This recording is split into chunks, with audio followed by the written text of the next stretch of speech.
What if the human mind is not one type, but three?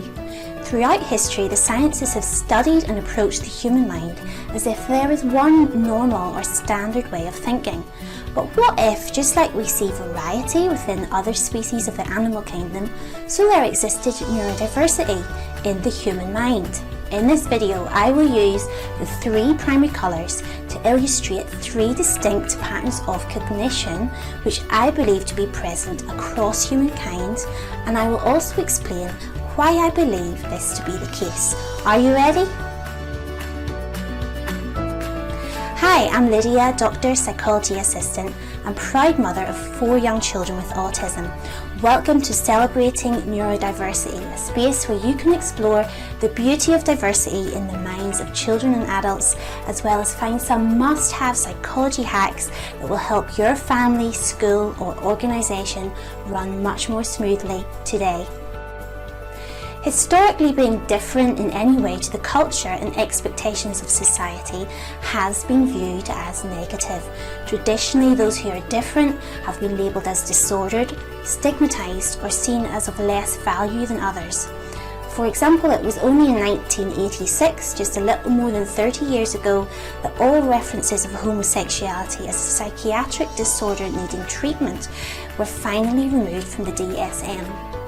Similarly, Western society has traditionally treated its children this way. Those children who are shaped differently to the rigid shape demanded by a fast-paced and individualistic society, they either bounce off our education and family systems or suffer the consequences internally in terms of their mental health. They have then been labelled as disordered or defective in some way. Consequently, children grow up truly believing that they are stupid, incompetent, or that they just don't fit in, or that there must be something wrong with them. Beliefs that seep into every part of their future lives, affecting their relationships, their behaviour and their mental health. The harsh reality is that perhaps due to our deep-seated tribal human nature, being different is not viewed as being equal. Dr. Thomas Armstrong, in his book The Power of Neurodiversity, describes the idea of diversity in the human mind as a concept whose time has come. The time has come to rip the carpet out from underneath this lie that different equals disordered, and to declare instead that different equals equal, that different equals beautiful. Stay with me as I describe neurodiversity in terms of the 3 primary colours, but before I do, make sure to stay tuned to the end to find out how you can start to explore which of the primary colours you, your child, student or colleague or client might be, and why it's important to know. As a result of my own study, research and experience, I believe that diversity in humankind can be represented by at least 3 main patterns of cognition. The first colour is yellow, a colour I use to describe personality traits typically associated with what we currently call ADHD, a colour I believe to also be present and foundational to current labels such as dyslexia, dyscalculia or dyspraxia. I've chosen the colour yellow because children and adults with ADHD traits can often be creative, exuberant characters, often full of ideas, good in a crisis, and often, if supported well, become successful entrepreneurs. The second colour is blue, a colour I use to describe personality traits typically associated with what we currently call autism, or as the medical world labels it, ASD. Blue seemed appropriate for this cognition style simply because this is a colour typically associated with autism during World Autism Awareness Day. And finally, the colour red, or what we currently call the Neurotypical, a cognition style that, though debatable, would currently be considered as normal or typical, and is the shade that most represents the cognition style that Western society currently views we should have. People with red shades may be seen as having an intuitive understanding of westernised social norms, social language, as well as being able to self-direct their own behaviour well, or to have good self-control. Now, we know that in recent years both ADHD and autism are increasingly being realised as genetic in origin. My theory is that somewhere in our ancestry, these 3 primary cognition styles have emerged from 3 different strains in human genetics, and they have survived due to their positive impact on humankind. These three genetically based colours have come together and throughout time have produced eclectic mixes of colour. So for example, today you might find someone with predominantly blue shades but a dash of yellow or red, or someone with predominantly red shades with a dash of yellow and blue. The combinations are endless. I believe we see these three primary colours everywhere, threaded together throughout history, with great men and women of the past showing many yellow, blue and red characteristics to their personalities. We see the diversity of these three colours in cultures, languages, and we see these three colours running brightly through today's personality research. How has such beautiful diversity in humankind become labelled and shamed? The answer lies here, in a pair of problem-tinted glasses. We find out what we know about things through research. Historically, researchers wanting to find out more about what ADHD and autism are, as well as why they exist, have only included in their samples those children whose symptoms were causing problems for others to some degree. Those who were obviously not fitting in to society's rigid boxes.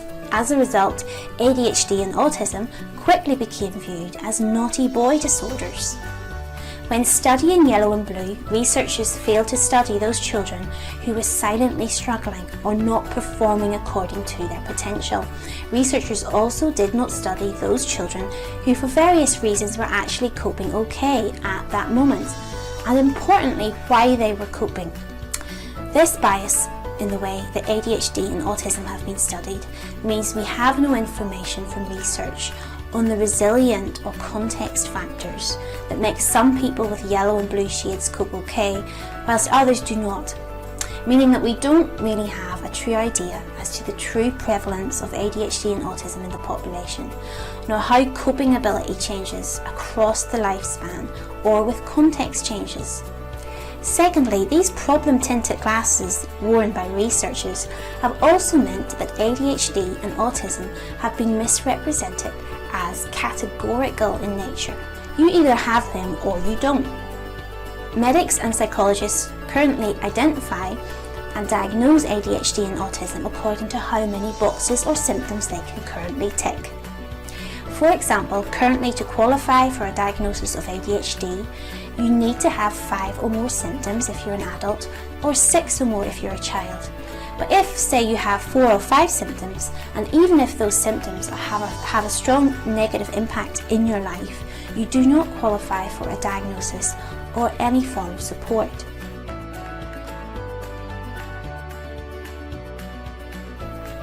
In recent years, researchers have noted some things about yellow and blue that have started to put a spanner in the works in terms of how we have traditionally understood them.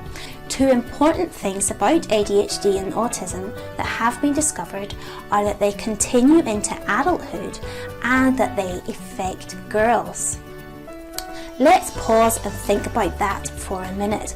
Considering decades of past research, the time, the finances that takes, is it not significant that we are only now finding out that ADHD and autism affect whole demographics, whole groups that we were previously not aware of?